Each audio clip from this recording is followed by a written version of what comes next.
Walking in, I'll introduce Mark, and I'll talk about some of the things that once he's done that I can share that we're doing.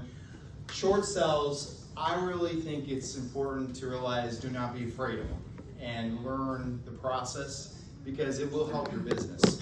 And I will, after Mark's done with his presentation, I gave everyone a list pendants, and this is for the month of November 1st to December 5th or somewhere in there. There's probably like 30 or 40 that came up. These are brand new that have been filed. The reason right now is a great opportunity for you to make some money. I gave the list pendants just not too long ago to a realtor. He picked up 2 deals that they hadn't paid, and they basically both had equity. So right now, there's a lot of people who are not paying, but they have plenty of equity, so you can come in and help them and assist. And if it turns into a short sale, then I can assist you in getting you hooked up with the right people. So this is a gold mine if you know how to read it, and if you want to go after it, there is business, and I bet there's a lot of people that have not been talked to on this. And also, the gentleman that went and got one of the listings that was interesting, he picked it up, and the person had tons of equity. He put it on the market. Someone came in, a predator, I guess you call them, the investors, and told the guy, hey, your home's gonna go into foreclosure any day. I will pay what your mortgage is just to get you out. So he wrote a contract with them.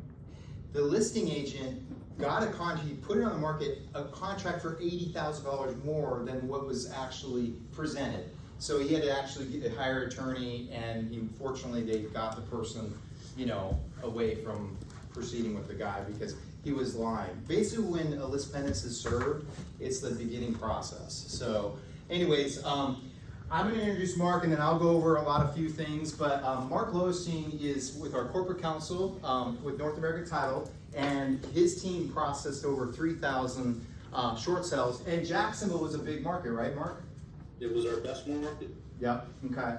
So I'm gonna let him take it away, and then I'll come back and I'll share a lot of stats and different things and how we can help you and go over some of the stuff. So Mark, he's gonna go over the basics and stuff like that, and if you have questions for him. And Mark, you can go ahead, take the... Thank you, Justin. Before we get started, I have to do the lawyer thing and do my disclaimer. Everybody can hear me fine? Just want to make sure. Yes. Good? All good. All right. Even though we are an attorney and we're going to be talking about legal and tax consequences, we are not giving legal or tax advice. We are merely presenting this as an educational opportunity, and if anybody needs further information, that they should go and speak to an attorney or a tax professional, CPA, tax attorney, tax advisor. As Justin said, I am corporate counsel for DOMA, formerly known as North American Title Company.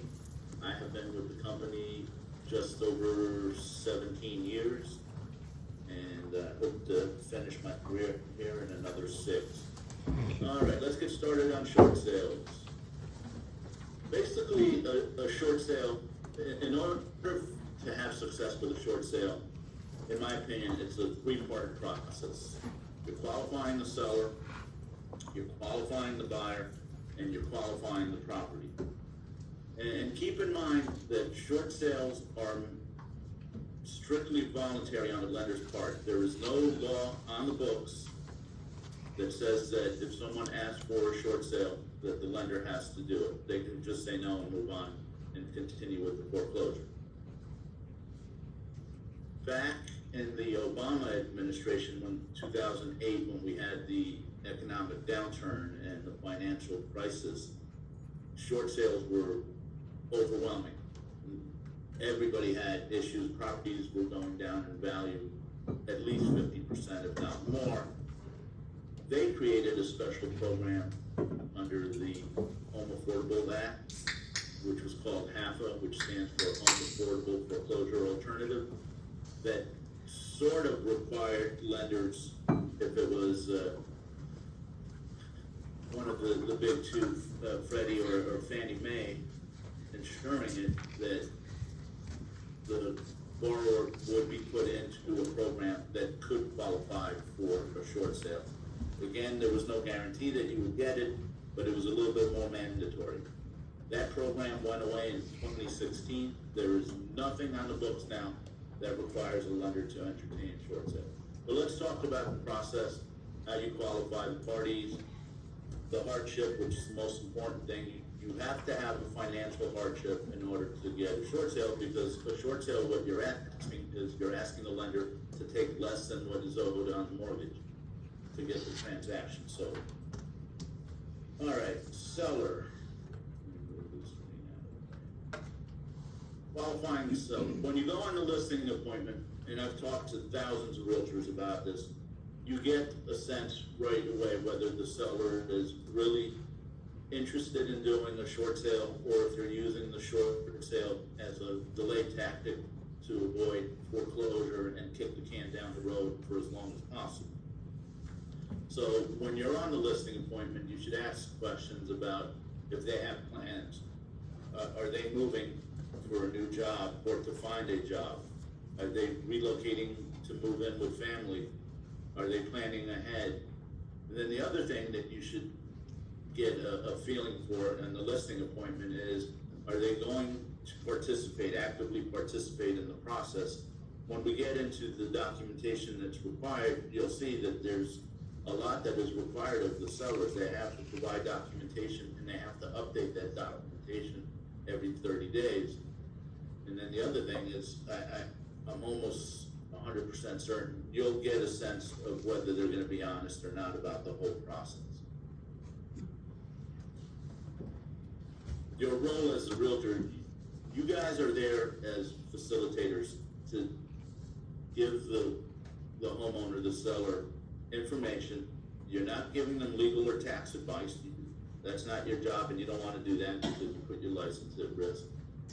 You're just there to let them know that they have options, and then they understand the consequences. There will be or could be negative tax consequences, and I'll touch upon that in a little bit, but it's not your job to know what those tax consequences are. Well, I think the best thing for a realtor to do is to set expectations, both with the seller and the buyer, that short sales take time. Towards the end of the last economic downturn, short sales were getting done in 60 to 90 days. I'm not sure what the time period is right now, because we don't have that many. I think we will be seeing more of them. The foreclosure moratorium was lifted in August or September, and the lenders are moving forward now with foreclosures, and there's over 10,000 foreclosures pending in the state of Florida, different stages. So I think a lot of those will become short sales, but it will not be as bad as what we saw in 2008 through 2011, because you don't see as many first and second loans on properties, and the most important thing is values are still very high. As Justin opened the meeting, he told that story. People stopped paying on their mortgage. They thought they might be upside down, and there was actually equity in the property. So I think that's going to help that we don't have as many. All right. The buyer. Qualifying the buyer. It's very important for the buyer to understand that they have absolutely no control in the short sale process, and that it takes time. So if you have someone relocating into the Jacksonville area that wants to buy a home and close on it in 30 to 45 days, a short sale is not for them, because that's unrealistic. They have to wait for occupancy. Again, it could take 90 to 100 days. And more importantly, they have to understand that if the property is in some kind of disrepair, the short sale lender will not allow or will not pay for cosmetic repairs. They will only pay for structural repairs, and I'll get into that in a little bit, what the process is. And if the buyer is purchasing with a mortgage, they have to stay qualified for that loan during the whole process, and it could take a substantial period of time. And they have to, if it's a cash buyer, they have to provide proof of funds and update it every 30 days. If it's a borrower who's getting a mortgage, you're going to have the pre-approval, and they're going to have to stay approved during the whole process. So that's very important. The short sale package. The most important thing to take away here is that you need a complete and up-to-date package for success. And the most important document in the whole process is the hardship letter. What are examples of hardship? This is from historical, what we saw over the 13 years that we did this. Of course, the obvious ones: unemployment and reduced income, reduced hours. For example, if someone was working 50 hours a week at a job, and due to economic conditions, they cut them down to 30 hours, that could be a basis for a hardship. Anything where you go from 2 incomes to 1 income would be a basis for a hardship. Divorce, bankruptcy, death. If you have large medical expenses that aren't covered by insurance, that's grounds for, or potentially grounds for a hardship. Job transfer, if your company shuts down or moves and you have to move, that could be grounds for a hardship.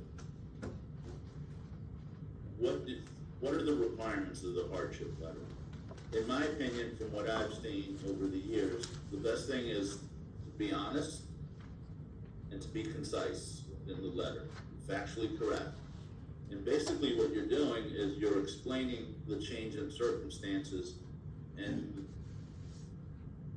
what you have done to try to stay current in the mortgage, but you can no longer do it. So for example, you got the property a few years ago, you had a great job, you have money in the bank, you lose your job, you use that money in the bank to pay the mortgage for as long as you can, but now you can no longer pay that mortgage. That's all you say in the letter. I had this job, I was making this, lost the job, had $50,000 in savings, had to use that to stay current on the mortgage and other expenses, can no longer continue to make the mortgage payment. And then the most important thing is you have to ask in the hardship letter for the lender to accept less than full payment of the loan. We used to see letters all the time where they didn't do that, and of course they would get kicked back. The short sale package. This is just a list of some of the more common documents. There could be other documents required.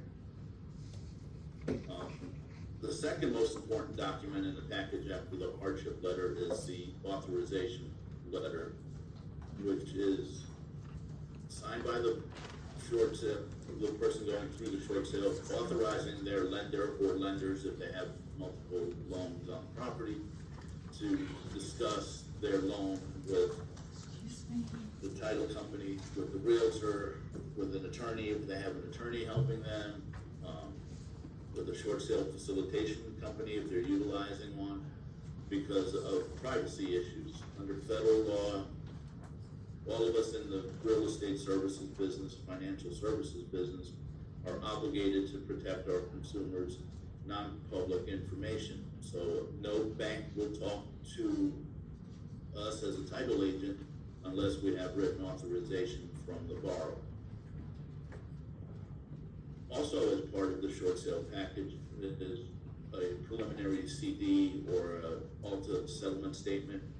Early in the process, we don't have all of the closing figures, but the lender wants to see roughly what they're going to net, so we try to be as detailed as possible by putting in as much information. One of the things that we used to do was overestimate outstanding maintenance for HOAs or condominium associations to come in higher, and then maybe by the time, especially early in the process when it was taking 6 months or 8 months to negotiate a short sale, that we would come in with a much higher number, so that when we did finally get short sale approval, the number was less and the lender was happier. They will want to see tax returns for the last 2 years, complete tax returns with all schedules attached. They will also have the borrower fill out an IRS form, the 4506, which allows the lender to get transcripts of the tax returns, so that when you submit the tax return, they will also pull the transcript from the IRS and make sure that they match up. If they don't, they may prosecute for mortgage fraud. Sorry. Last two pay stubs updated every 30 days. Last two monthly banking statements for all bank accounts.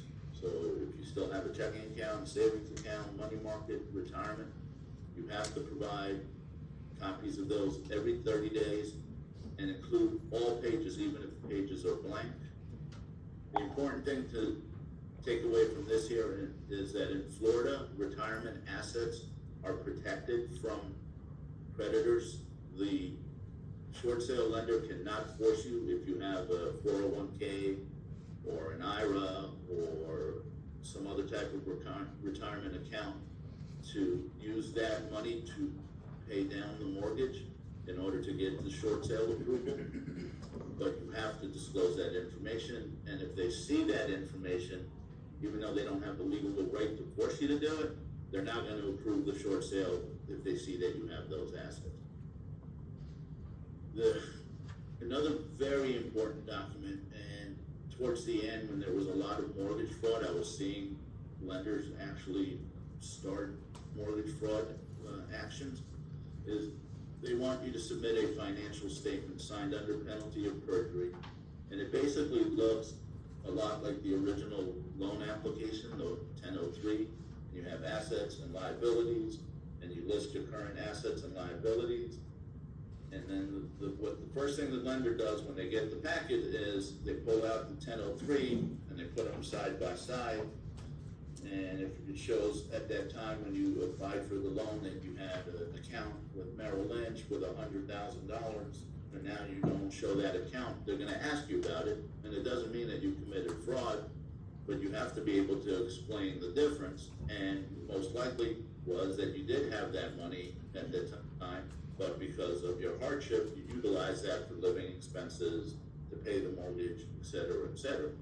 If you can't come up with a reasonable answer, they will prosecute for mortgage fraud. One of my roles as corporate counsel for the company is I get served every subpoena in the state when they request copies of our files if they're prosecuting. And during the heyday, I was seeing those on a daily basis.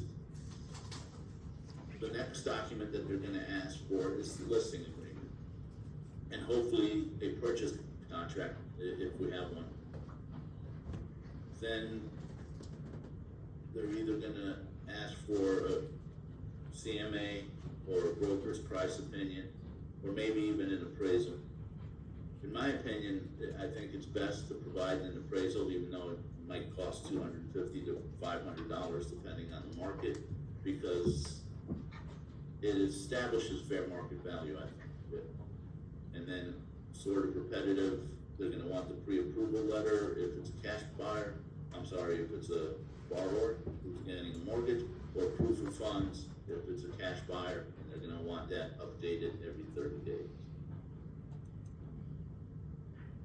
Then we get into the issue of qualifying the property, valuation issues.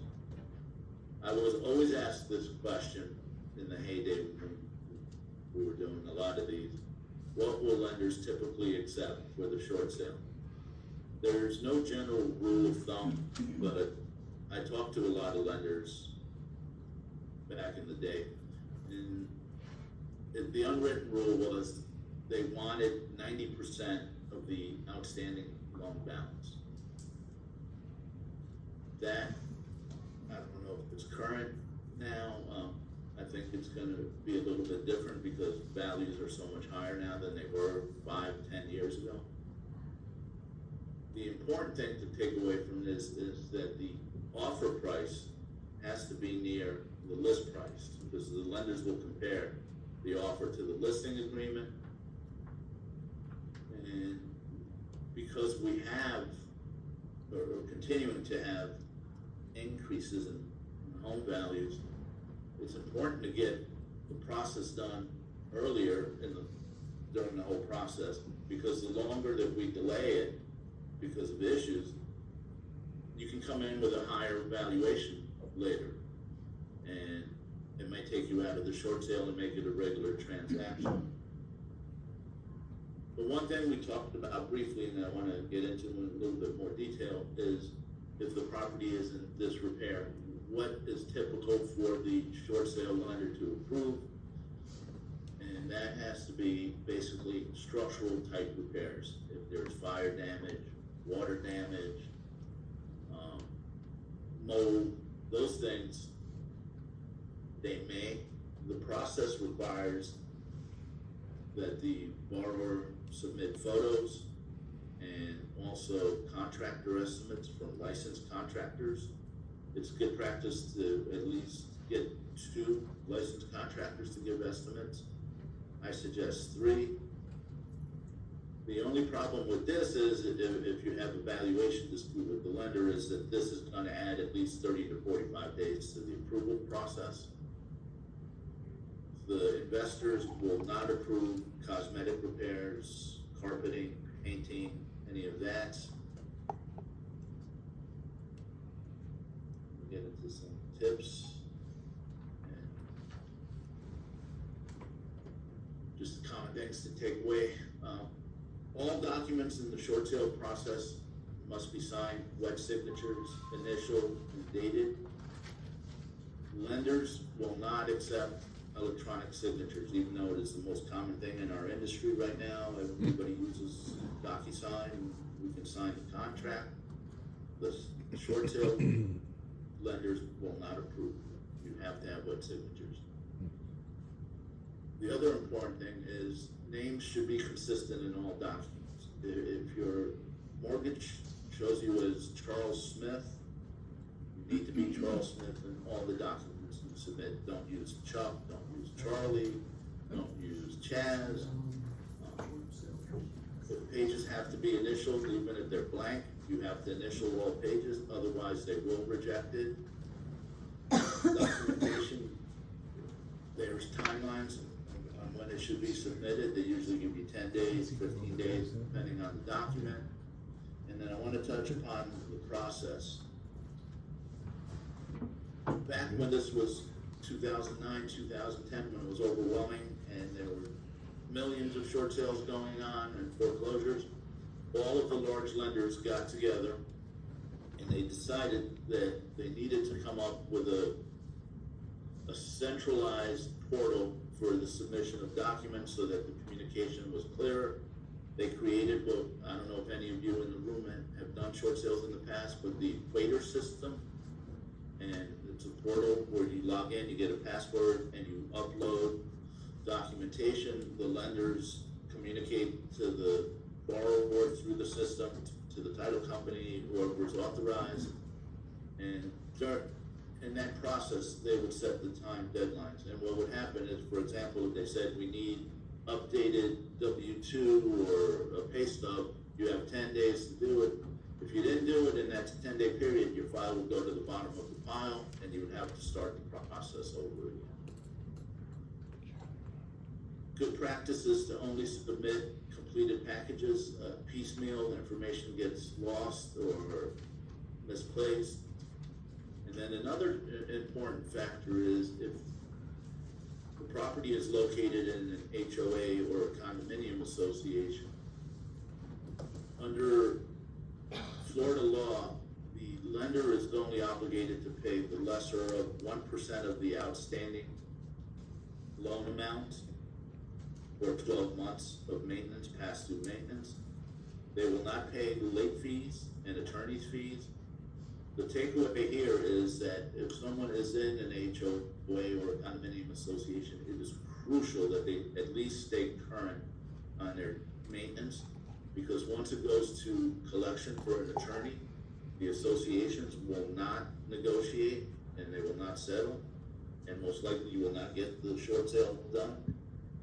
Remember that a short sale, every party to the transaction who may have a lien against the property, and we'll use the example of the old days where you had a first mortgage, a second mortgage, you may have had credit card judgments, you may have had an IRS judgment.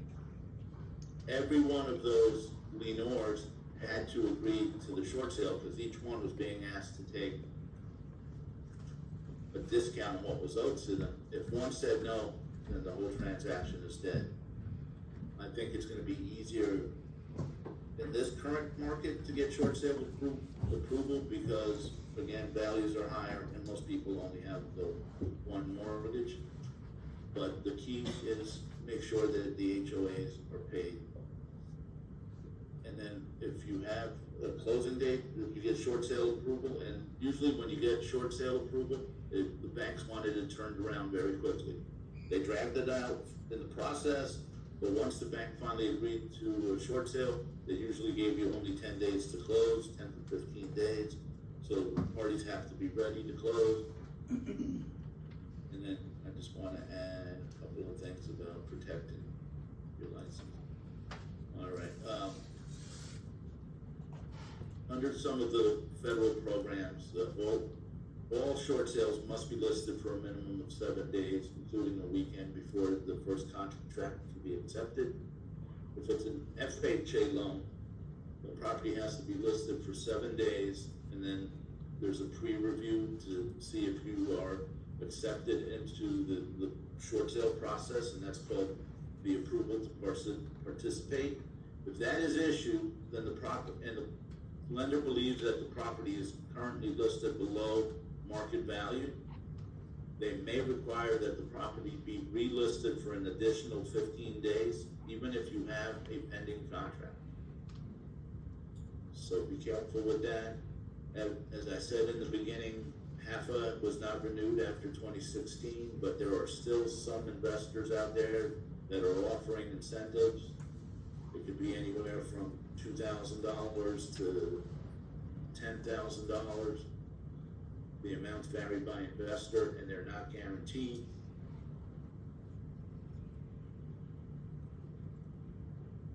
And some things to think about if you're going to do a short sale as a realtor to protect your license.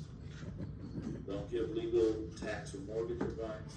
Do not pay real estate commissions to persons without a license or an inactive license. Back in the day, we were seeing realtors from other parts of the country get involved in Florida, then they weren't licensed in Florida, and they wanted to participate in the process with a local realtor and share commission, and they could not be paid. This is very important. The realtor, if the realtor is negotiating the short sale on behalf of the borrower, they cannot receive additional compensation for the role of the negotiator or facilitator. All of the compensation has to be through the commission. It's a Mars violation for a realtor to get paid directly from the property owner. And the agent may not charge that separate fee. And more importantly, everybody who participates in the short sale process is going to be required to sign an arm's length affidavit under penalties of perjury that says that you don't have an interest in the transaction, that you're not related to parties. So be careful out there with that. Any questions on the process? I know I went kind of fast. You go ahead, he'll hear you. Can he go back to the previous slide? I didn't finish writing down about the FHA. Go back to the previous slide with the time frames, right? Yeah. As he's going back, I did want to mention, and Mark will probably agree with me on this one, HOAs, I would say that's the most important thing to make sure they're current on, because they will foreclose very quickly. It's crazy. Back in the day, I saw them foreclose on someone in a 5-month process, and the bank would take 3 years, 4 years.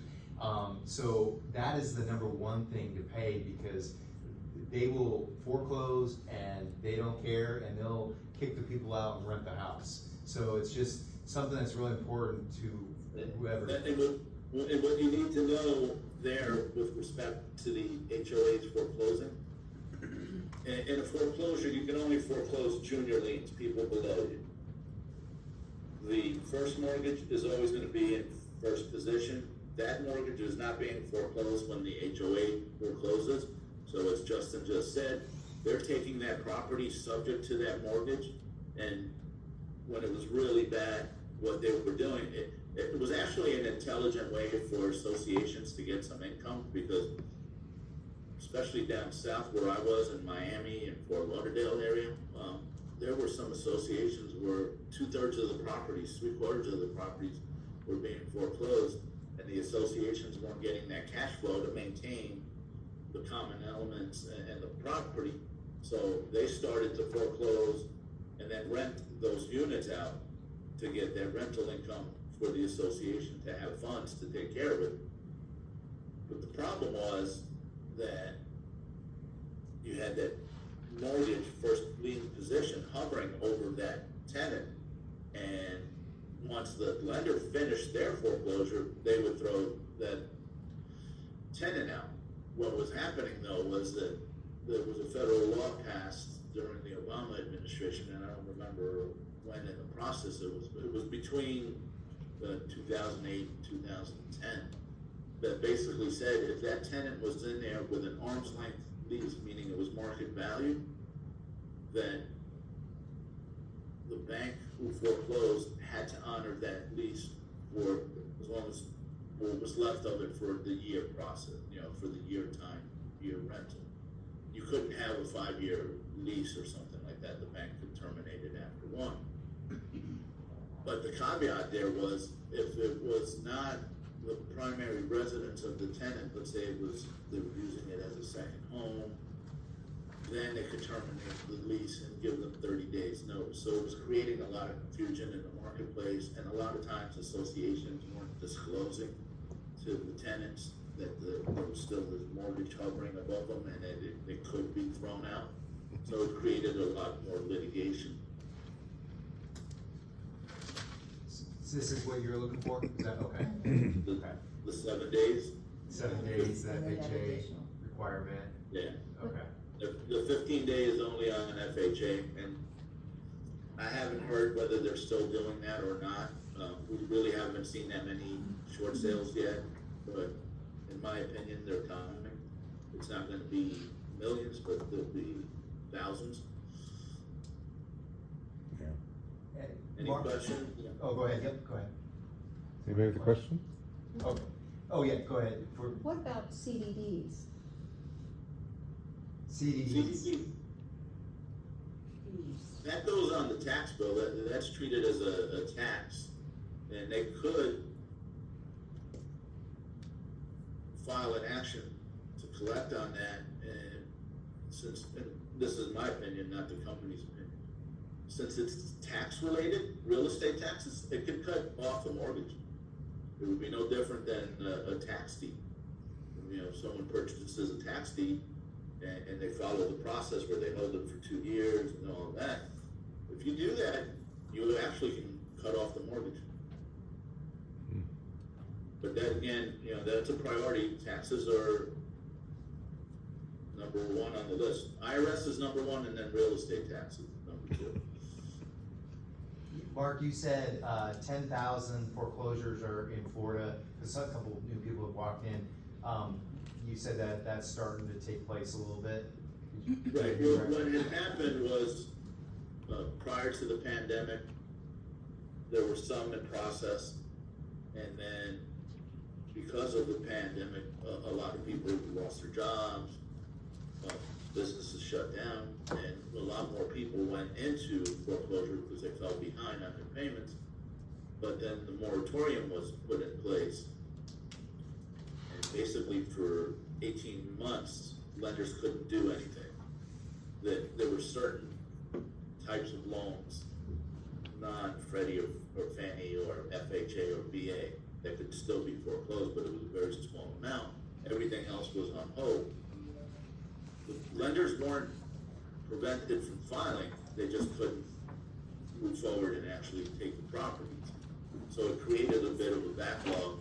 That moratorium on foreclosures was lifted at the end of August or the end of September, and those foreclosure actions that are in the pipeline are starting to work their way through the court system. And I'm gonna, for once Mark's wrapped up, I'm gonna 5-10 minutes share some of the stuff, the process we have, who we work with, the list pendants and stuff like that. I think, Mark, I wanted to mention this. I know we can't give, realtors cannot give tax advice, but there is a broad sense when you're going into the short Which one? sale, you can say, you know, hey, it's important, why it's important to short sell, and not let it foreclose is because of the financial burden that it could fall you. Can you explain that a little bit? Yeah, sure. There's potential negative tax consequences to a short sale because of the deficiency. I'm just gonna use rough numbers as an example. Let's say someone owes $200,000 on their mortgage, they get the short sale, and the lender agreed to accept $150,000. The difference of $50,000, depending on whether the lender waives the deficiency or not, may be taxable. If the lender waives the deficiency, meaning that they will not pursue the homeowner for that $50,000, that is considered by the IRS as phantom income, PHANTOM income. In essence, what it is, or the way it's treated by the IRS, is it's a gift of $50,000 to you by the lender because you owed it and they're not making you pay it. You as the taxpayer are now responsible to pay taxes on that $50,000. It's considered ordinary income and you pay it at ordinary rate, whatever your tax rate is. If the lender does not waive the deficiency, and that happens all the time in a foreclosure, if they get a foreclosure judgment against you, one of the accounts in the foreclosure judgment is account for anything else that may be owed. If they resell the property and they're short, they can continue to pursue you and get the difference. Then that's not taxable because basically you're obligated for 100% of the debt, therefore you don't have the phantom income. And then I just want to briefly touch upon the timeline of foreclosure because we're talking about it.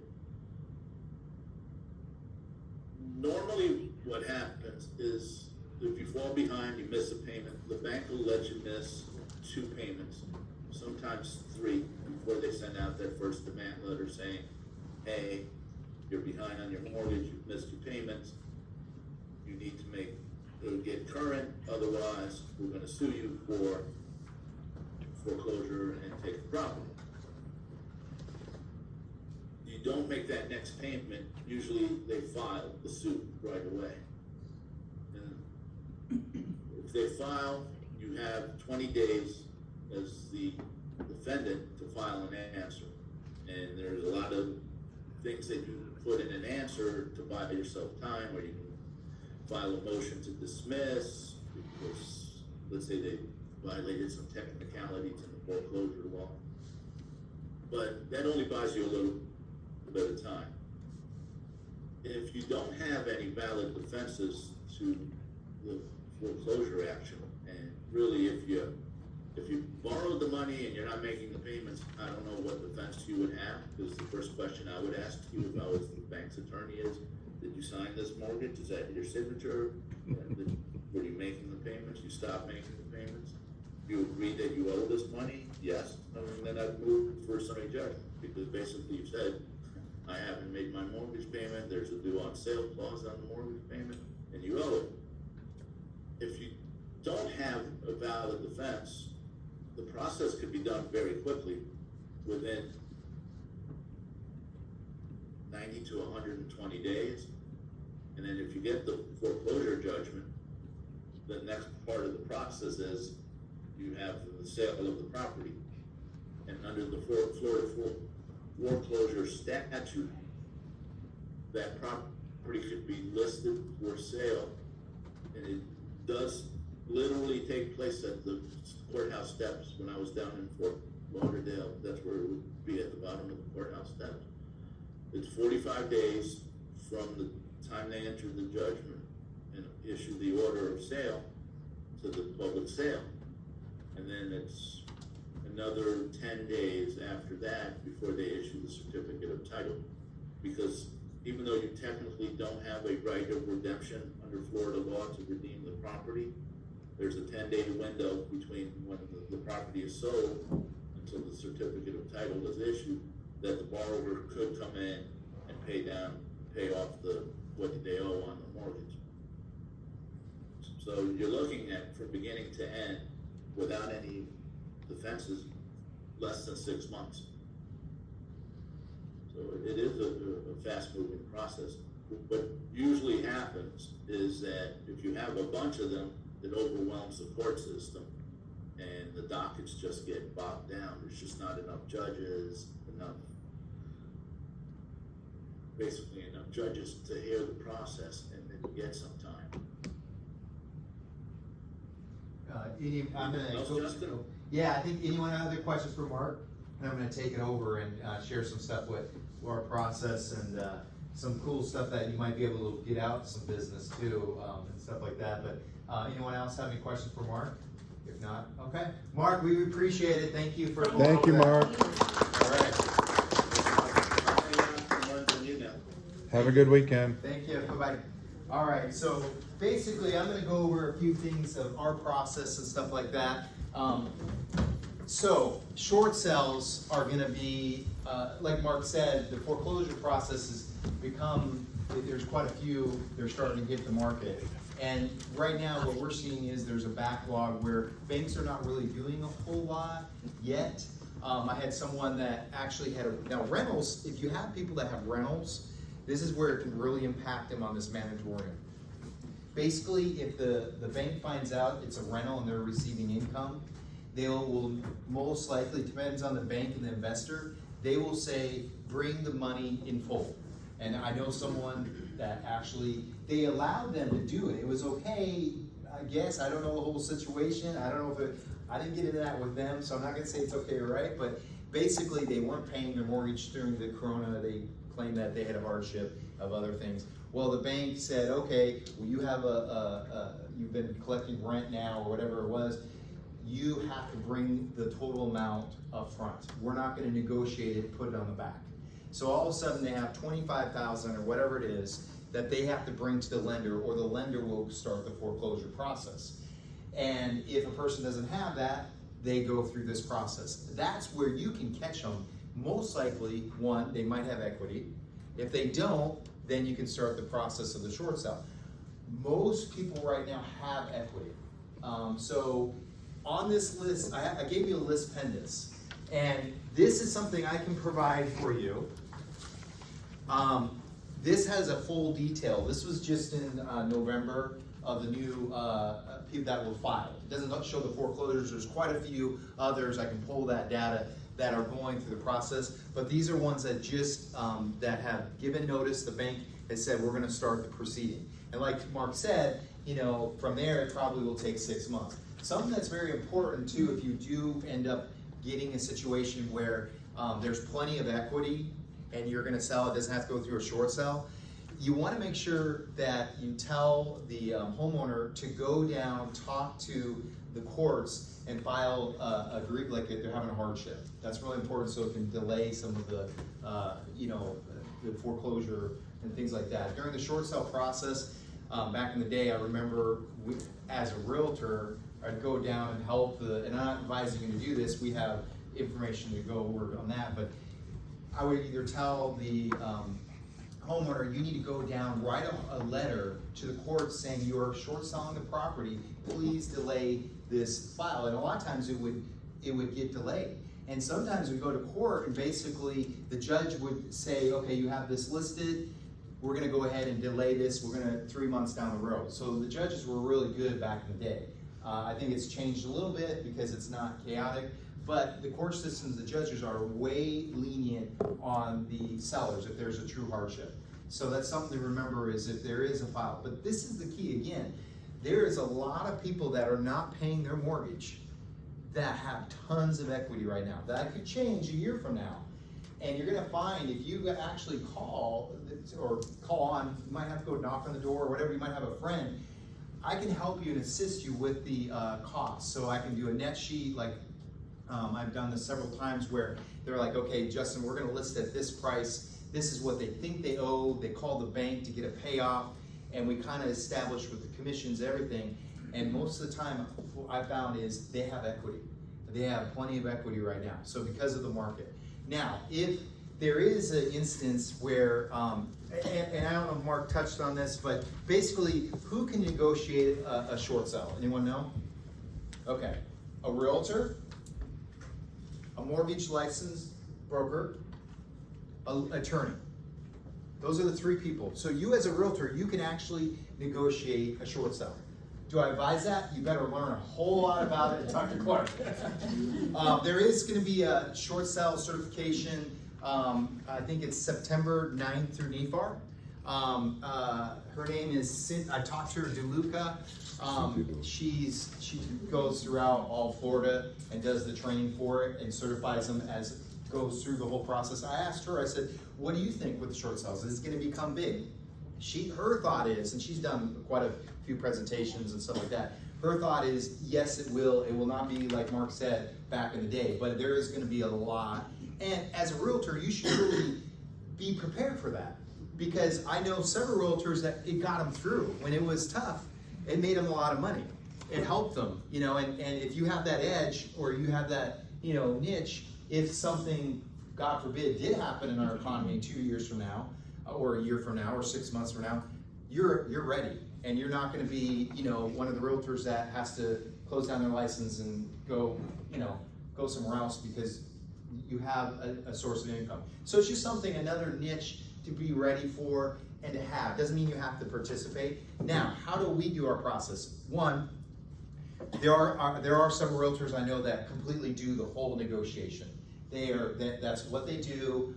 They basically handle the short sale. They get the documentations. I do have separate documentations I can provide if you ever down the road want to get into that line, where it's the same packets that you're gonna get from this company we deal with. I talked to Mark, we'll eventually, if we see, he's talked about it with corporate about restarting our short sale program. He said that most likely it will happen and we'll as North American Title be a complete transaction. What we did, we were pretty low back in the day. We charged $1,500 to the bank, part of the process, and then we have our normal closing fee through North American Title. But if you are a realtor down the road and you decide to get into that niche, we can assist you with the process. We do not negotiate. Now, I have a company I did come that we as North American Title decided to use because we felt like they were the most efficient, that basically they handle the negotiation and we work with them so it's hand in hand to get the process done. This company is basically, you'll see they're down in Plantation, so it doesn't mean they don't have to be local. So this is all, in fact, I was talking to Delucian, she has someone, same thing, I don't know if it's the same company, but she says she uses someone down in South Florida when she recommends everyone. This company's great. All they do, they work on short sales. So the problem here locally, there's attorneys I can, and I'll probably, give out sometime down the road. I'm still vetting some unless we turn in our, and start handling them strongly again, completely negotiating. The problem is most attorneys collect money up front. They'll say $500, $1,500, $2,000 to the seller, and sellers right now, they're going through a hardship. They don't want to hear you, oh, I have to pay $2,000 up front, I have to pay $500. They don't want to do that, okay? That's the last thing they want to do. So this company does not collect anything unless it closes, and it's from the buyer, okay? And so how they do it, because it's a little different market right now, the seller has the advantage. In MLS, what they say is to let me read how, make sure I present it right on my phone. Basically, and I know it sounds a little high, but it's not in the end. What they say is on MLS, you want to put, I'm going to read it to you. Listing agreement with short sale is denim. MLS with the language, seller requests the buyer to pay 2% or $3,500, whichever is greater to the short sale negotiator. Okay?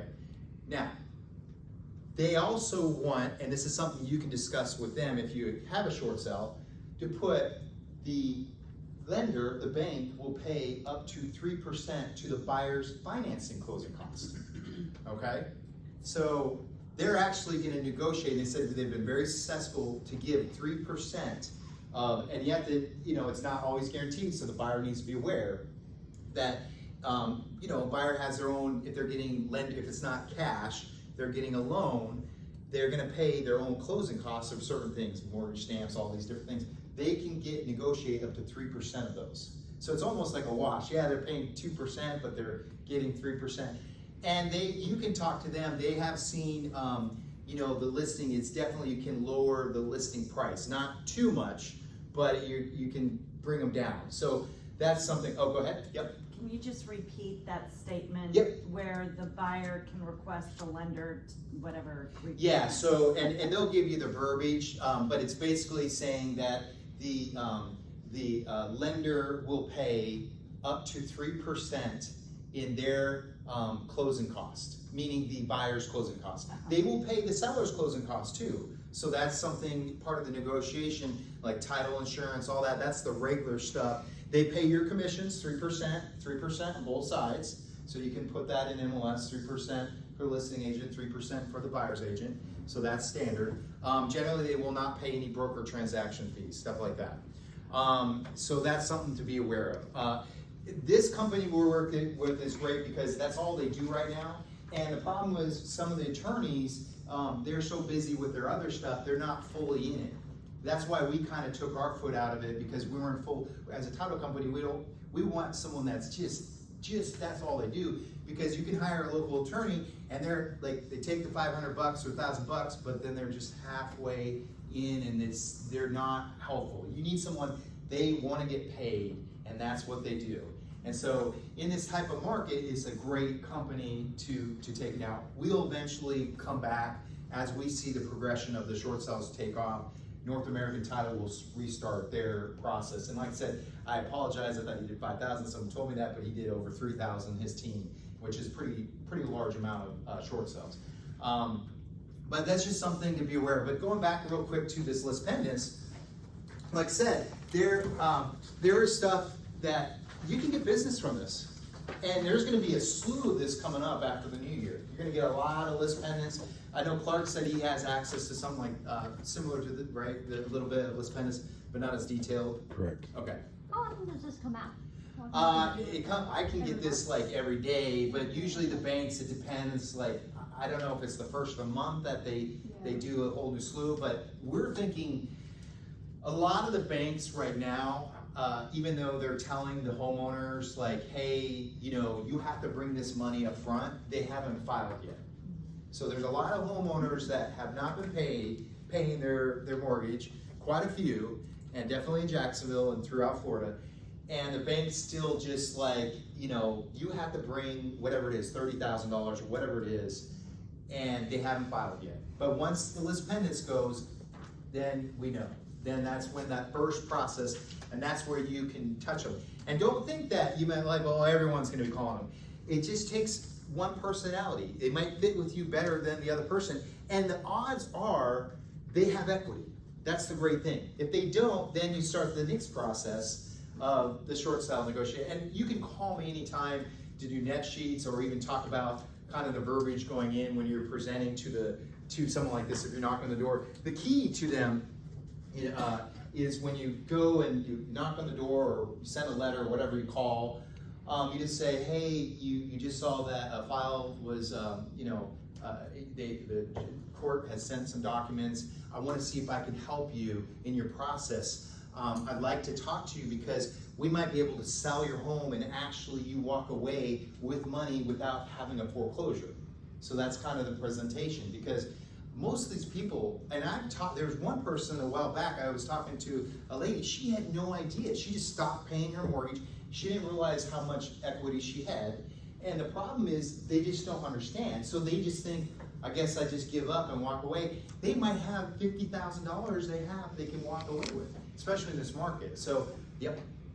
So wouldn't a short sale though damage their credit? So Yes. even if they have equity? So if they've stopped paying during this this moratorium, they haven't done anything as far as the bank. Okay, they have not affected their credit. Once they say no longer you can be part of this, they give them a certain date. You need to pay this in blah blah days, 30 days, 60 days. Once that's passed, then the credit will start kicking in, and then the short sale process happens.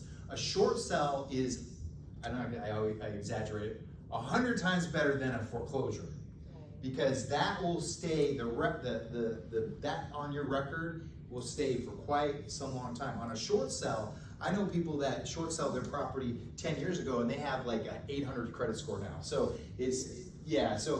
it's much quicker and getting your credit back up. It's also, like Mark said, when you go through a foreclosure, and you can tell them, and you got to be careful of legal advice, but that basically, you know, you don't want a foreclosure on your record, because the bank can go after you for your life, or however long time the courts allow, I forget the years. And then it does also, there is actual larger tax consequences, and you'll have to get in that. You always want to say, talk to your tax counsel. But there is a lot of disadvantages, and the thing is, mostly people have equity, and even if they do short sell it, it might be a small deficit. So if they have equity, Mhm. it's still considered a short No, sale? If it's they- not a short sell, and this company would go through me. I would help you. So basically, if they have equity, it's not considered a short sell. We'd actually just get a payoff from the bank, and if it's $20,000, and we do run the numbers and see where we're at, it wouldn't actually be going through a short sell process. Even though the list pendants has already been filed? Yeah, even if the list pendants is basically, now we just have to get the payoff from the bank, and if there's any attorney fees and the full amount, and get that paid. A short sell, a short sell is when you have a deficit, and Right. you're basically, hey, I can't bring, you know, $20,000 I'm in the hole $20,000 after I pay the realtor, all these different things. I don't have enough money, and that's where the short sell negotiation begins. And they've been very successful at it. You know, it's the banks, they used to have a portal, and they've kind of now, banks have had their own different portals, I guess they call it now. So it's, each bank has a different process. And some of the banks are, like Mark said, will give an incentive too for them to move. They might give $1,000, they might give up to $10,000. I've heard the average is $2,000 to $3,000. There's not a guarantee. But heck, if they can get $20,000 forgiven, or $40,000, or whatever it is, a percentage, or $50,000, and they can walk away with a couple $1,000s and not have the consequences, that's a huge thing. That's a huge thing to have. And the only reason, you know, we wanted to start this conversation on short sales is because the future. Like I said, I don't think we're gonna have the crashes and stuff like that, but you need to be prepared, because it is a niche where you can make a lot of money and help people. And you might, in this process, find that they don't even have to go through a short sale. Like I said, you probably go through a lot of these, and you're gonna find that they have plenty of equity. I haven't looked at them myself today, I pulled them last night, but there's a good chance that these people have equity. They just stop paying. They don't have $30,000 or $10,000 to bring up front, and they just don't know any better to go ahead and get it on the market. So that's the sad thing, you know, and that's where you can be helpful as a realtor coming in and saying, hey, I can help you in this process. One thing to be very careful of, I think I mentioned this, there are predator investors. They'll go in and they'll scare the heck out of these people. So that's a conversation. Say, I'm here to help you to get to sell for the best price. If an investor comes to you and says, hey, we need to sign today, you need to talk to me. Do not sign anything, because what they're doing is they're going out and saying, sign this today, I'll pay. They see there's equity, they're only paying them what their mortgage is, and they might have $30,000, $40,000 in equity, and they could care less about the short sale process. They just want to get what they can. So that's just something to keep in mind during this process. And the other thing is fraud. I don't know if I touched on this already, but Mark had mentioned that. I had a realtor call me, and they were trying to, she's like, hey, I have this deal that they want to go through a short sale. Can you talk to the customer?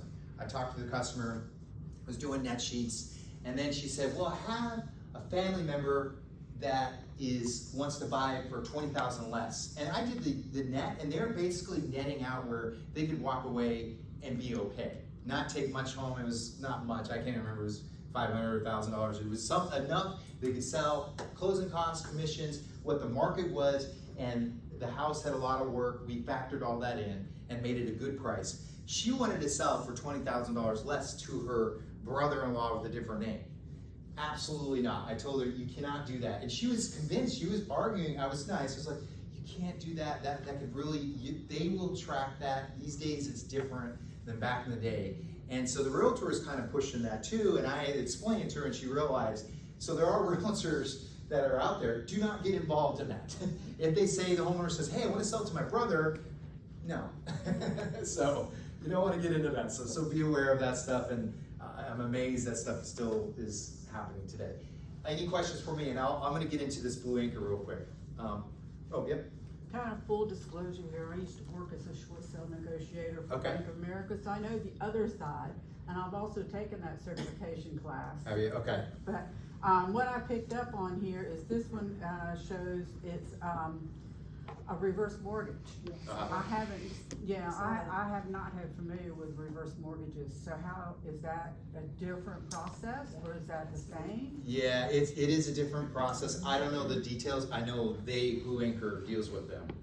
Reverse mortgage is a little bit of a different process, for sure. Yeah. I probably won't go down that. That would be Mark. Yeah. I wish I had him back online, because I know he dealt with a lot of those. I know in And I his see day. another one is commercial property. Yes, commercial property, dang, I wish Mark actually, he Sorry. heads up the commercial, yeah, I will follow up with him on those two for you. Commercial, actually, I was telling Clark that, Mark was telling me, commercial, they're seeing a really pickup in South Florida on the foreclosures for commercial transactions.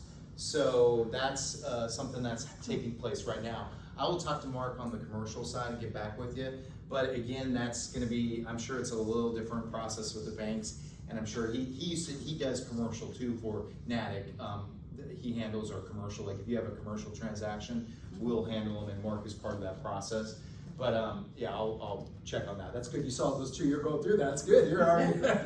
Sorry. Yeah, so again, going back as who can negotiate short sales? Realtors, attorneys, okay, mortgage brokers. And the homeowner themselves actually can be part of the process and handle all that, you know, and deal with it. But if you as a realtor go through the certification class and you really want to become that specialist and things like that, and we can assist you. We will assist in the process. We just don't negotiate with the bank. Basically, how it is there's a portal with the bank, you upload the documents, and you put the offer in, the bank comes back and says, we're only gonna accept this. You have to go back out and say, this is to the buyer, this is what they're gonna accept. And the buyer might say, no, we want this. But there's generally, that's kind of the negotiation that gets uploaded. So the realtor is in that process. The homeowner can do it themselves where they're uploading. Now, again, he said you have to have the authorization for the negotiation. So there is a packet I have. If down the road you want to formulate it, you can put that in. But this Blue Anchor, again, they have, and you don't have to use them. Like I said, I have some attorneys I'm talking to that are, I just feel like they're not in the game. And there are some attorney title companies, again, they did them back in the day. The problem is they collect money up front. They're not in the game. They're too busy with regular closings. And you're just not gonna have the success on the short sales. That's why we prefer this company, and all of them have used it. We'll eventually come back as far as Natick and do them ourselves, but, good. Justin, in my experience, there's always a third party of a brokerage company that always deals with these foreclosure companies and banks, and Yep. they know all the rules Yep. that they'll accept, so that's who I've negotiated with. You may put your mortgage, put the contract through a portal, but they are the ones, how do you become one of those people? Okay, that's gonna be REOs, a little different from the short sale. So short sale is gonna be people, they stop, they get served. The REO basically is, the bank's foreclosed. And now they are selling the property. The homeowner's probably out and they've already moved, and the bank has, yeah, and so there are portfolio managers that handle that. Used to be a big day, and you know, if you start seeing that, you get on their list, and I know several realtors back in the day, they would have like, you know, 20, 30 REOs coming at them, and they're called portfolio managers, and you kind of have to, you just go to the bank. They're not big right now. I think they will be. I think that they're gonna have to start back up, but those are a little different process. I was in touch back in the day with them, and we used to call them portfolio managers that handle for the banks. But yeah, that's something to be aware of, and it's just really reaching out to, you know, if you ever saw a listing and it had that, you can find out who the bank's handling it, and you call and try to find out who that portfolio manager, and you make the connection. So that's something to think about when it does start going through. So, any other questions? I hope this is helping. I know it's the basics and kind of the steps, But I would really encourage you, do not be shy. If you see someone that's delinquent right now, there's a good chance you could sell. Yep. No, when you're done, I just wanted to add a few. Oh, yes, absolutely. Go after go after some of these list pendants because you might get a deal. I mean, the one that is selling one right now that's going through us that they thought it was going to be a short sale turned out to be, it was $280,000 and it's going through the transaction, so it's a decent commission.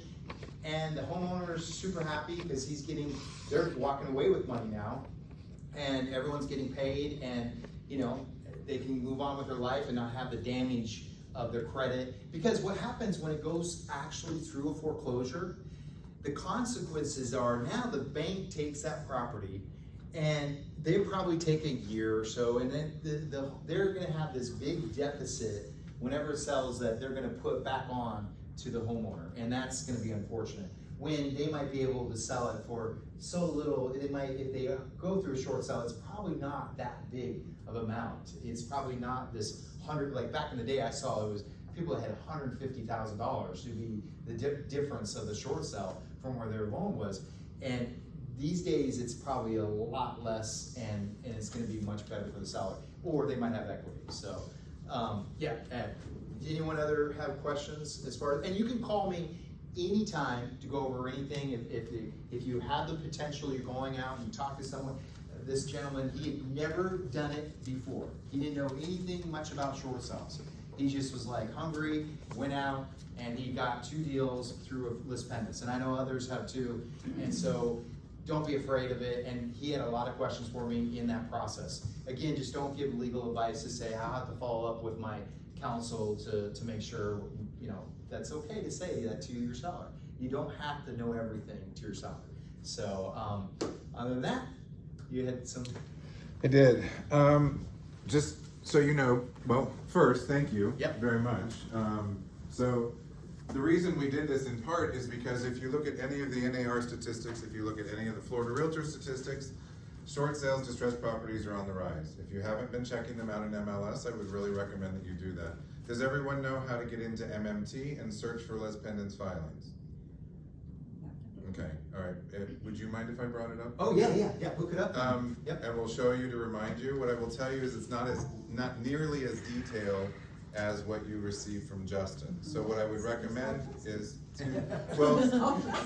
yes and no. I would recommend that what you do is qualify the properties first. In other words, if they're properties that are appearing in market areas that you traditionally are looking to expand your base in, then I would recommend search for those first.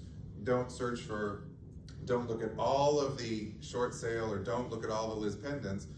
Create searches like you would in MLS for targeted properties, and look at the properties and then evaluate the properties. What you'll see in the MMT file is the loan that was taken at the time the property was purchased. What Justin can show you is what they currently owe and who their current bank is. So if it appears that there could be an opportunity, yes, then definitely get in touch with Justin. But calling Justin every day about a whole list, we want to help him stay. I'm okay for that, but don't worry. I'm 24 hours. We want your time effective, and we want your time effective too. So you would want to be targeted even in this manner. We as a company have a liability when you are out promoting short sale specialist. So as a company, our policy is that you do not negotiate short sales. That you do not negotiate short sales. I know that's going to be inconvenient for some of you. However, the liability to you first and us second is so great. We are asking that if you do want to specialize in short sales or pre-foreclosures or foreclosed properties, take that course and become certified. I did it. I'm taking it again. I did it back, whatever that was, 10 or 14 years ago. So can I still market myself as a certified short sale specialist? I can. Have things changed? Oh, hell yes, they've changed. So I will recertify myself, but I will never negotiate a short sale. Never. The liability is too great for you and for us. So if it's something you want to go after, then we need to talk and see what your plan is for how you're going to manage short sales as part of your business plan. and your business model. We want to protect your license, we want to protect our license, and we want to protect your customer also. Justin had mentioned family members, and what I'm going to tell you is I don't care how little your tree branches in your family. If you have someone from your family that says, help me, I have a short sale, the immediate answer is no. I cannot. Create a team within our brokerage, find someone you trust.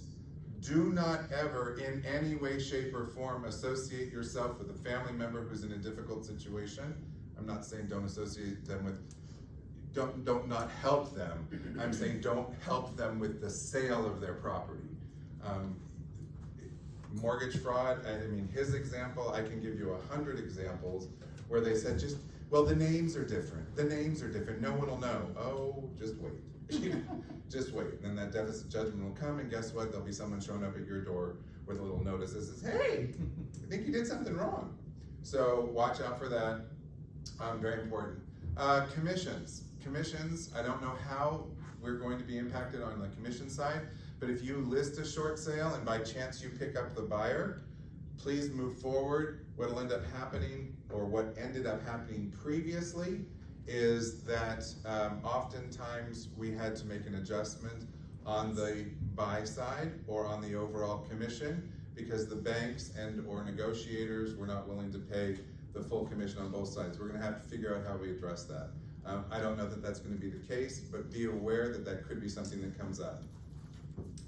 Back to what Kim was talking about with REO properties and the differentiation. So remember, there's, oh my gosh, I've stopped making my mortgage payment. I could be in a process, I could be in a situation here. Talk to the bank, they said it was okay to do a short sale. I'm the realtor, I come out and I tell you, guess what, you know, it looks like you could sell and get money. Not a short sale, they could get, their credit could get hit because they've missed a couple of mortgage payments, but if we move forward and they sell and close, and they walk away with money, won't be a short sale, they'll still have to do some reparation on their credit. Oh my gosh, I've missed a couple of payments, I'm behind, the bank sent me a notice saying hi, you know, or I've talked to the bank has said they will consider a short sale. I've now put together paperwork, I'm sending it over, you're working with them, you're getting the negotiator involved, or a third party like these would be negotiators.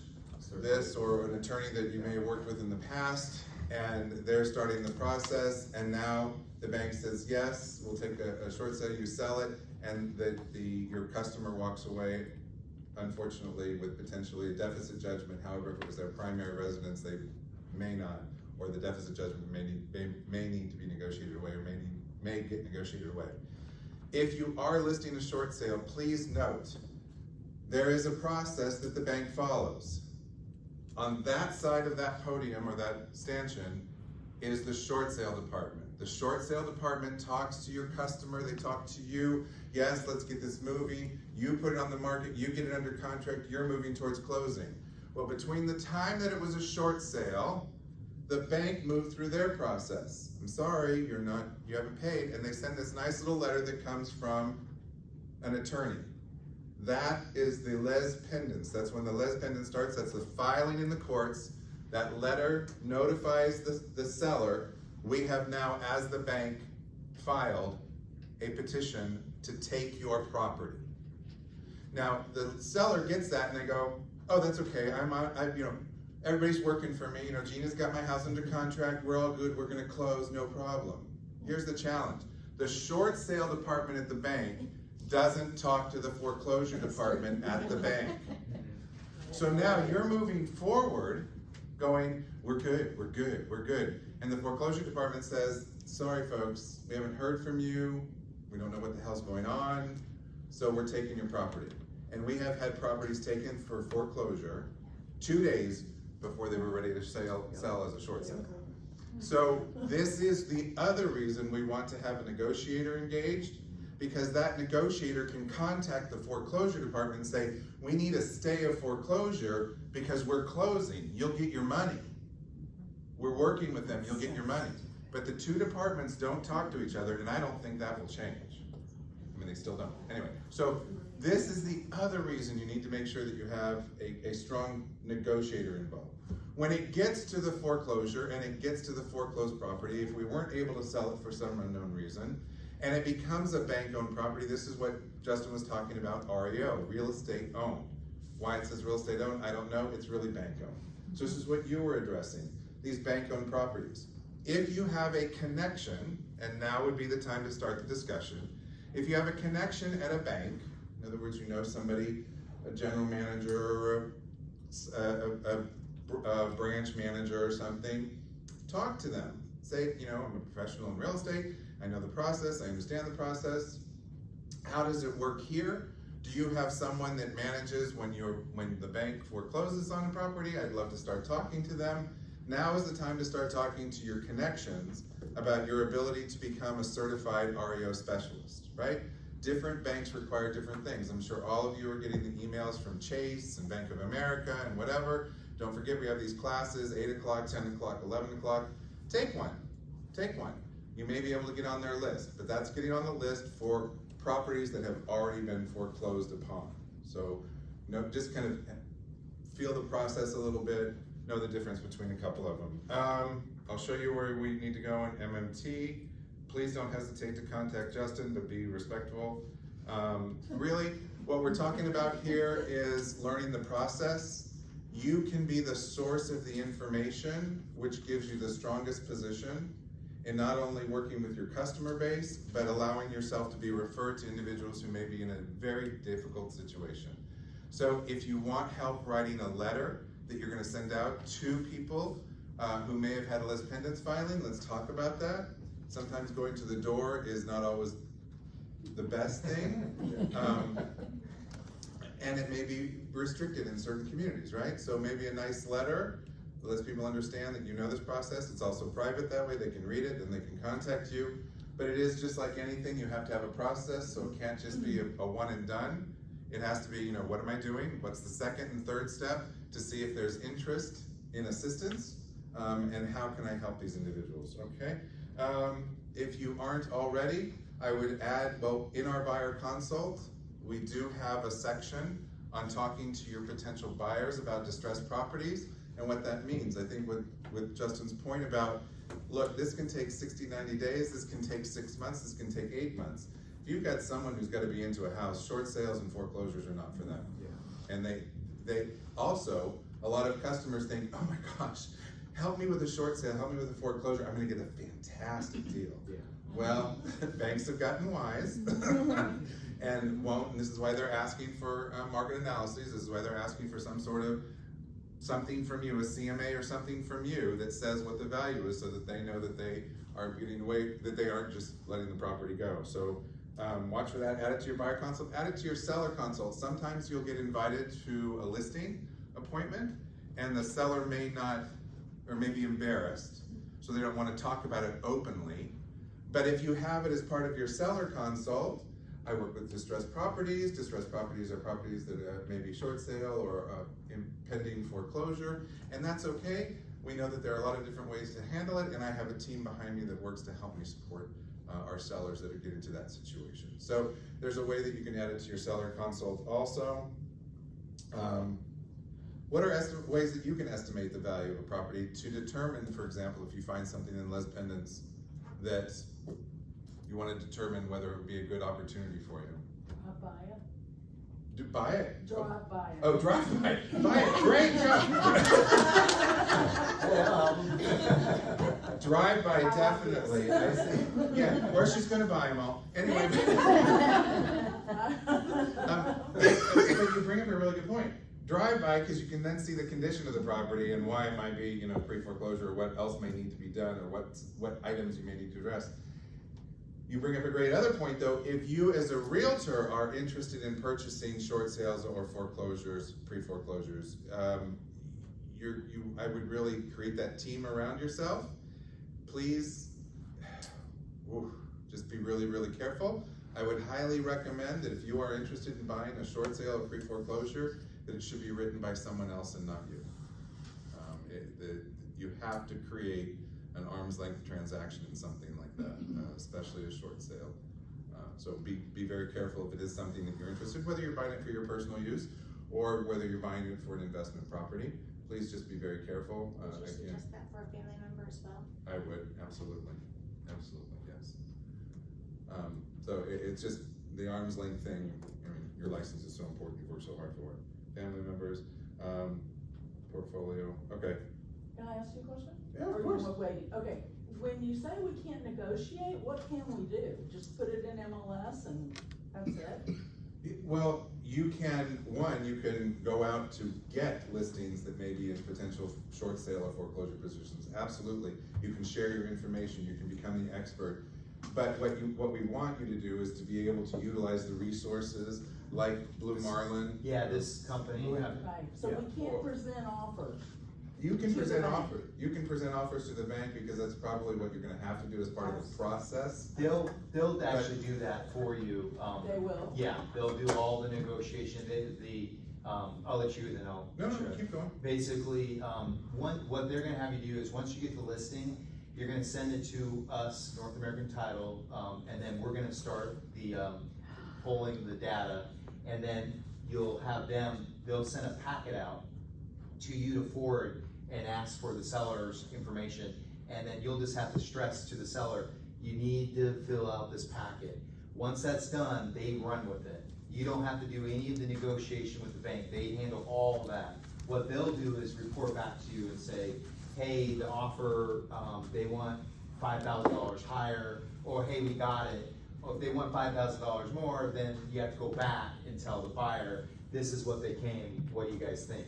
But they handle all that stuff. That's negotiation of the bank, is someone that's taking this and they're going back and forth and they're saying this is the hardship and stuff. But what this company will do is say, hey, can you be involved to make sure that the seller gets this to us? Or if they're not hearing from the seller, they'll reach out to you and say, hey, we've asked this 10 times and your seller's not, is there a way to get this from?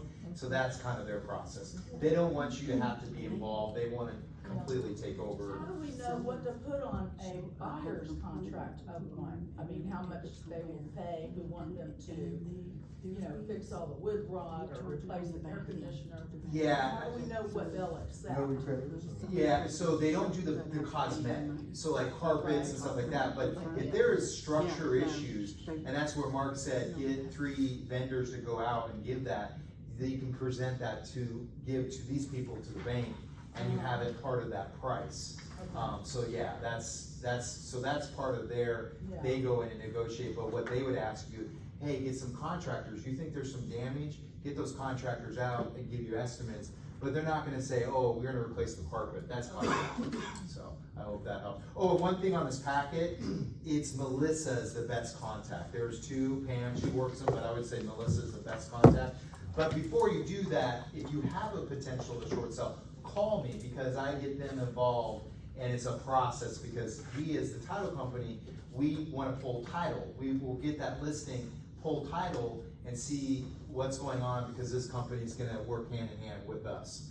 Even though they're down south, it's really, we're still a big part of the puzzle in North American Title. And so I hope that helps out. But this is a negotiator for you. As far as the going out and getting the list pendants, like I said, there's a pretty good chance that's a little different of negotiating with the banks. If they have equity, you're not really negotiating with the bank. You're gonna do the cost analysis. So if you don't understand that, you can call me, and I do them all the time, the net sheets, to see where they need to be to make sure that they're not going to have a deficit going to short sale. I hope that answers some of those questions. How does Blue Anchor, where do they make their money at? So they charge a fee. So that part of that still on the thing. So that's the cool thing about them, is they don't charge up front to the seller. So they're not paying an attorney $500,000 up front or $2,000. They are collecting it at closing from the buyer. So as they want to label it. So you can tell the seller that the buyer's gonna pay for this. Yes, yeah, and the bank, what Blue Anchor's told us so far, part of the negotiation, they're getting the bank to pay the closing costs for the seller, and sometimes up to 3% to the buyer's closing costs, because they have, which you can't get that in this market right now, typically, as far as a regular sale. You're not gonna you go and make an offer saying, pay 3% of my closing costs, they're gonna make, no. But they're generally fine with that. You wanna tell the realtor on the other side, it's not a guarantee, they can pay up to 3%. And then you can talk to Blue Anchor and they'll give you advice like where you should list it, like, hey, this is the market analysis, it's selling for $250. Do you think we can lower it a little bit? And they might say, well, 3% lower and, you know, like 5,000 less, and see where the bank comes in. That's something, a conversation they can kind of talk to you about too. But not the double whammy. They would just. Yeah, like we're not seeing the $150,000, you know, it depends though, it really depends. It could be $50,000 less, it could be, you know, but as far as the mortgage forgiveness, you know, Yeah. it could be 100,000.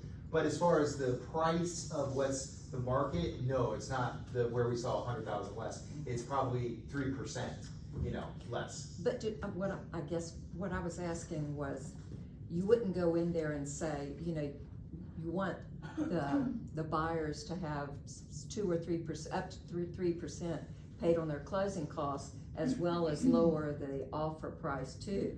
I call that the double punch. Yeah, I would keep, well, the best thing is to keep it where the market analysis is and put that in. Okay. That's your best, but you could talk to them, because I did have a conversation and she said they are seeing about 3% less and sometimes the closing costs. Oh, as well? So, yes, so it just depends, it's just, you have to look at the market.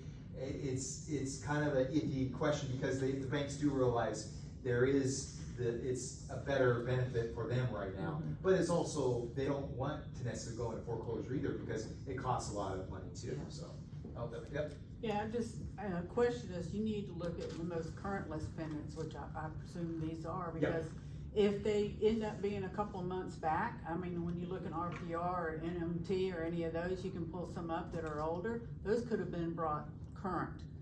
And you don't know, or they won't show that they brought current. Yeah, there's another way I have method, it says You gotta go to the refiled. court, yeah. Yeah, I didn't put those on there, refiled, that would have brought up a bunch of them. Yeah. I just did the brand new ones. Good, yeah. The gentleman that went after, and I don't know if he knocked on the door, I don't know exactly how he got them, but basically, he actually, it was the list I created for him was a 3-month scenario. It was, so I don't know what stuff he went after, but, yeah, you can do current, you can do the re-listed, there's a lot of different ones. I always just went to the court website and looked up that particular file and see whether it's been cleared or not. Yeah, and I think he has a method too on MLS. Yeah. Yep. On a cash buyer, do you think they would take like the 6% less on the offer because they're not having? Yeah, photos? I think that's a possibility. I would definitely have the Blue Anchor talk to you. Yeah, because they're doing this all the time. Like I said, this is what they do. These two, they just, that's all they market, and they're doing it all of Florida because that's where they're making money. They're not getting. Are they just picking up the phone and calling somebody in that department, or do they send a letter? No, they're gonna send a packet to the seller, a full-blown packet, and then they have to get authorization, and they reach out to the lender. Usually they have portal access to that. They'll go research where that portal is.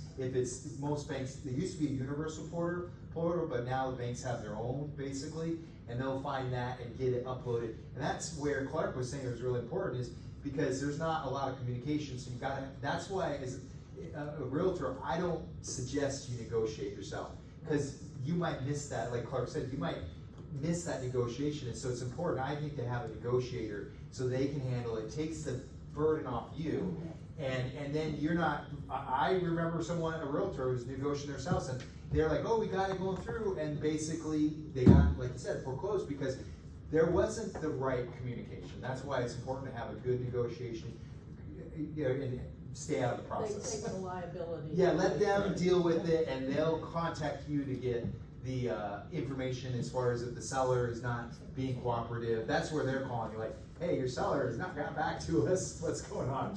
So, anyway, sorry, we don't know. Good, Lisa? I can wait, but I just had one question about one of the list pendants. Oh, okay. It's number 21. Okay, we'll come back. All right, cool.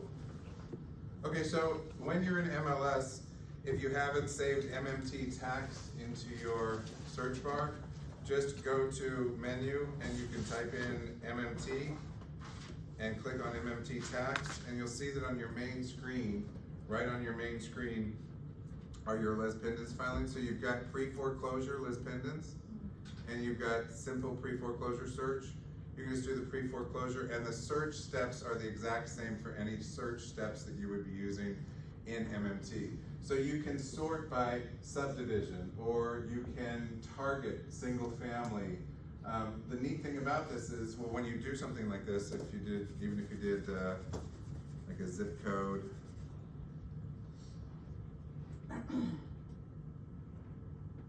and search.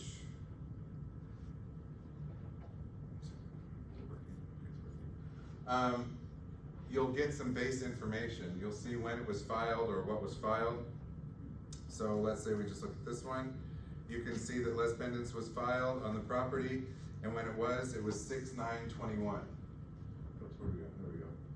So, and there's some book and page links, but this is a lis pendens filing. It'll tell you who the defendant is and who the attorney is who had the filing. So if this were in my market area that I was actively pursuing, or that I had a customer that was interested in buying and we haven't been able to find the right property, I might go ahead and pull this up. I might search MLS to see the last time that it was sold. I can see the sales data was 2014, so I probably have some information in MLS on it, either some pictures or some basic outline of size of the property. I can look at the detail below, and then if it looks like it's something that's interesting, I may call Justin to find out, well, what are the true numbers at this point, and who else is actually involved or engaged. One of the other things, I'm sorry, one second, Karen. One of the other things to be aware of is, I think both Mark and Justin have said, you know, in the last phase, we had a lot of second and third liens that had to be negotiated. Remember, if the second and third don't agree, the first, it's all done. So, and then we probably are not gonna see as many of those this time around, but what have we seen probably a lot of? Equity. Excuse me? Equity. Equity, people have refinanced. So what we may be seeing, which of course Justin's report will show us, is what was their most recent loan. So we may think they've got some equity, but maybe they've leveraged the equity to do some improvements on the home, and now unfortunately they've gotten into a difficult situation or a hardship. Karen, you had a question? I was just gonna say, in respect to Justin's time, before we call him to do some of the net numbers, would we call Burr and Foreman LLP? Probably not. No, not yet. Probably not. Yeah, because Start with Justin. I think, who pointed it out, I think Susan pointed out, that what ends up happening is, like, this one is 21, so this is fairly recent. You may see one back from 2014. For example, there was a house on the streets I used to live on. It was like 2009, 2011, 2013, 2014. So getting the most recent lis pendens filing is important to know where we are with numbers. So if we see either consistent or something that is intriguing us that may show up, then that's when Justin can help us understand the true numbers and where we're at and what's going on with it. Then we might want to do the evaluation and then figure out, do we contact the person directly, or do we want to contact the attorney and say, hey, you know, look, we've got someone interested, how negotiable is the bank? But that's where we start to have to be careful how far we go. Yeah. Because that's when we start to get our licenses kind of in a little bit of a, You're best going with a negotiator at this point. That's doing yourself is not the easiest process for sure. And remember, your time is valuable. Yeah. And your time is valuable. I'm going to tell you, when you're working with a short sale and you go through the certification class, if that's something that interests you, I'm going to tell you, you need to be contacting these attorneys and these not the title companies, but the attorneys and the lenders practically every single day. And we're not talking ring, ring, oh, hi, how are you? We're talking ring, ring, hi, here's music, hi, oh, woman, okay. Oh, an hour later, 45 minutes later, you've driven from here to St. Augustine and back again, and you're still on hold. So, I mean, your time is extremely valuable, and your business is valuable. So, you know, if this is a part of the process, then let's create a process for you to address the potential situations that you may run into in short sales with your customers, your sellers, or other individuals. Okay, what would a conversation with the attorney be? Like, how long do we have before foreclosure? We wouldn't ask that, cause that's a negotiating question. Yeah, I mean, contacting the attorney, you know, sometimes what, I've had a customer before says, well, let's just go to the attorney, they'll be able to do it. And what I'll usually do is just call the attorney and say, hi, I just wanna let you know I'm a realtor with Legends of Real Estate. I have a customer who's interested in this property, where are you in the process? How open are you to? We use North American Title to do most of our negotiation, or whomever, Blue Marlin or whomever, to do most of our negotiation. But I'd like to know, you know, what you're able to share about where you are in this process. So it's just a conversation to be able to say that there's interest, so that we can get the right people involved to take us to the next step. Okay. So you're the source of all of it, which is kind of cool. This one's for Justin. Have you used the website, Remind? I haven't personally, they probably have, the people that have, Well, it's a Mortgage Pro website, and it's similar to RPR in a way that you can pull up the property, but it gives you all the current information on the mortgages. yeah, so this is, I haven't used that, I'll have to look at that. Tycor is kind of a similar process, it like brings data. The only thing you have to be careful of it, and I don't know if that has it, but they don't always reflect the backlog of what they weren't paying or the attorney fee. So if there's an attorney fee of $3,000, that's where the negotiator will contact that attorney and say, they'll have that information from the lender and all that data to make sure they know what's going on, and they'll have communication, they'll know where the process is. But again, the starting phase is completely different, is finding out where they're at. Generally, if it's just wintless pendants, it's the beginning of the process. If you found one that's 4 months into it, you definitely want to hurry the process, get a negotiator involved where they can find out exactly, because some attorneys won't talk to you, some will, just depends on if you have the authorization from the state.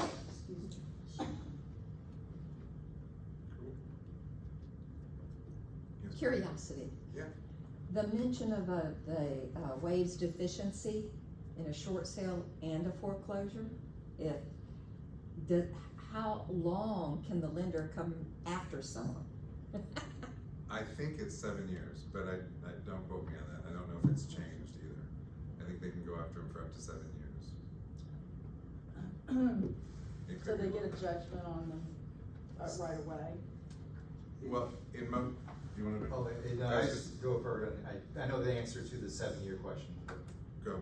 Oh, okay. The 7 years, so they have up to 7 years, but they can refile, so they can put a motion in and keep that process going. It's like a credit card. If a credit card, if they forget about it, then yeah, it could have changed. That was the last I heard.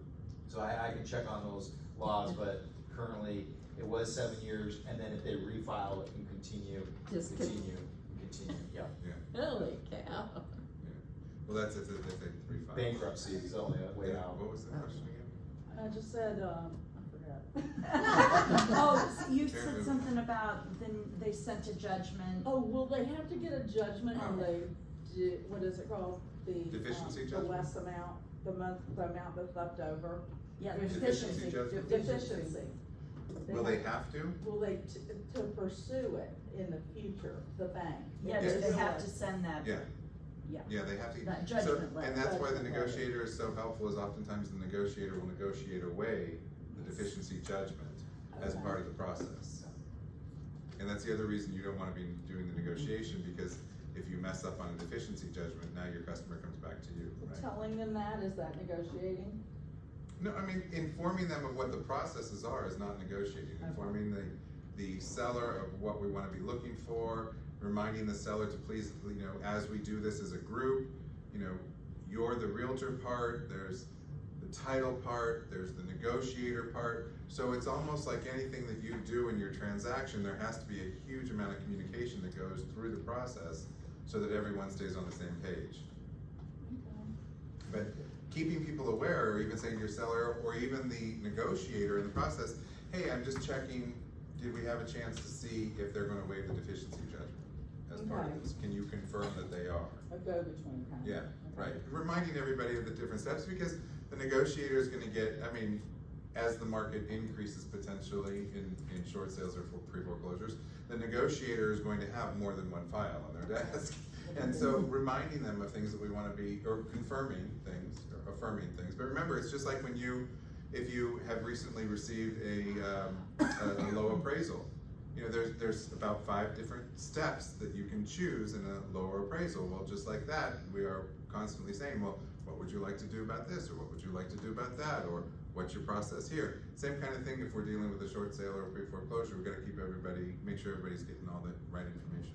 I just wanted to say, when I worked as a short sale negotiator, I had 60 to 70 files going at a time.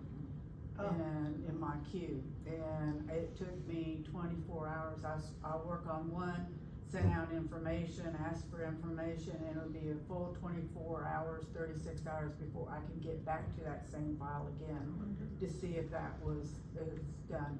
And on an average, we probably completed, one person can probably complete in a month, maybe 25 files at that time. I mean, this is a few years ago, and during the crash when it was all crazy, I'm sure things are better. But yeah, that's something people need to take in consideration. Like you said, how many files are sitting on that negotiator's desk?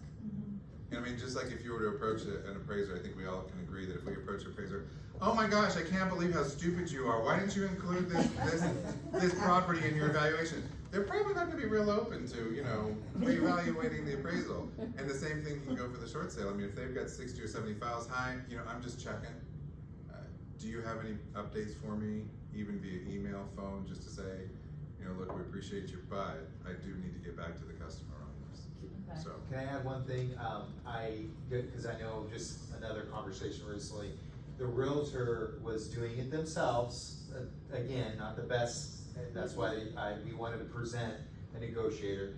They actually were talking to the bank, negotiating, and the bank had agreed, but it actually went through the foreclosure process because they didn't have and I think Clark mentioned that, they didn't have the right steps to the other process. So the people, the attorney or whoever of this bank, they actually ended up foreclosing the property, they didn't install it.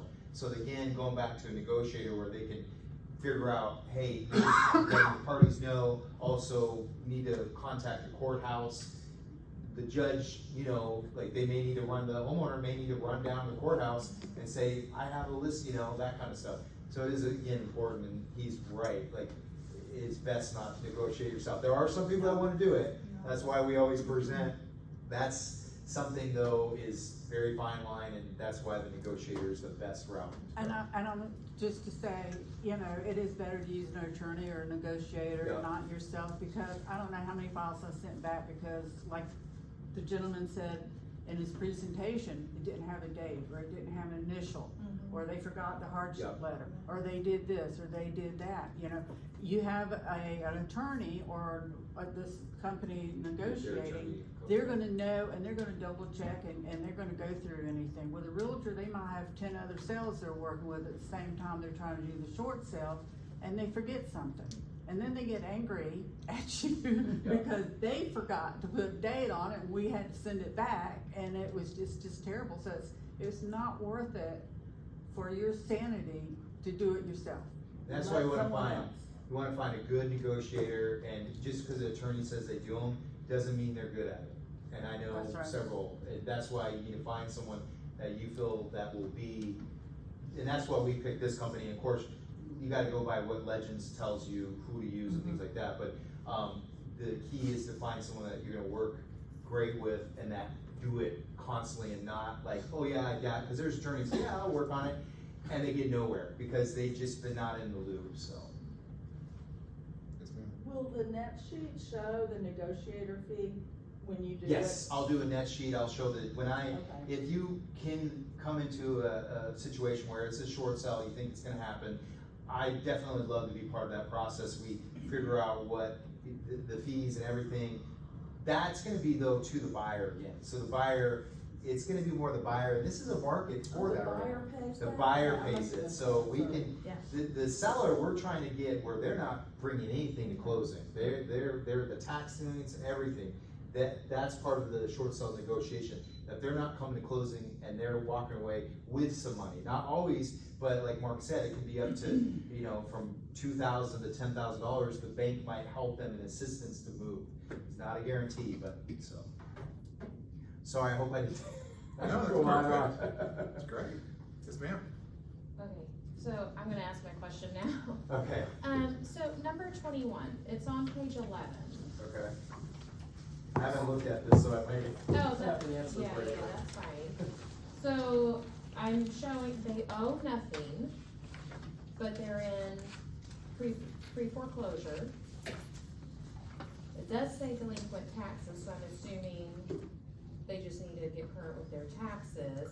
How would you contact them? Hey, let me sell your property so that, you know, you can pay your taxes? Like, what do you say? You know, the funny thing is, it's crazy. There are people that do own their property outright, and they don't pay their taxes. And they actually get foreclosed on, and then someone picks up the tax. It's crazy. This stuff happens. Tax liens, they just don't pay. They don't understand. It could have been someone that died. There's just a lot of factors. That is a conversation with Clark. I know in past what I've heard people say is they might get him on the phone or whatever the laws are, doing that, contact him or a letter saying, hey, we see your property is in foreclosure. I'd love to be able to help you sell where you can walk away with money. Your home has a lot of equity. This is what I think you could sell it for. And then you can find out. There could be other consequences that judgments, maybe a tax that's not showing up. But I don't know if I put that in there. Sometimes there's tax liens. That's where this may not pick up, where we have to do a search. I have to check. I don't know if I added that onto this. So there could be a tax. Besides not paying local tax, it could be a federal tax. So that's a whole other situation. But they still probably have plenty of equity, you know, so. Or offer to pay their taxes plus $10,000 to sign a title. There you go. Right. I mean, literally, people don't know. Jesus. And, Okay. it's Who is offering that? Hopefully not you. I think there's a fair market. I mean, if you do see something and it's, let's say it's worth 50,000, and you know, you're an investor, there's a fair place. I think there's predators that come in and say, I'll pay you 5,000. You have to kind of, as a realtor, tell them what the true value is. Hey, this is the true value, but I'd love to pay $30,000 if you're telling them the true value. But if you don't tell them, hey, I could sell this at $50,000, then you're getting into your realtor license, right? Yeah, that's a whole, you don't want to do it. You have to be honest up front. When you find something like that, you gotta say, you know, you could sell this for $50,000. If you don't want to, if you don't want me to list it, I'd be glad to make a really competitive offer of $30,000. That's something that you want to talk to Clark about. But you gotta present to them the fair value of what this could sell in the market, or that could cause issues with your license. So I'll let it deflect to him on that stuff. So that's important. That fair value, you don't want to go in. That's where the predators are coming in, and they're going, hey, I'll pay you what your mortgage is, and you know they really have $300,000, and they're only giving them $200,000. And that's where you have to, as a realtor, you have to present, hey, this is worth $300,000. If you don't want to list it, I'd be glad to buy it for, you know, $250. That's up to you, but you really could sell this and use me and sell it for $300,000. So. Please make sure everything's in writing when you're having those discussions. Yeah. And talk to him. Don't go by my advice. Please, but Clark is the next on that stuff. So, anyways, well, I appreciate, the drawings too. Am I good? Okay, real fast. Everyone enjoy this? I hope it was informative. Good. Thank you. All right, I'm gonna let you pick cards. Oh, anyone else cards? Oh, Got a couple prizes. I'm surprised no one's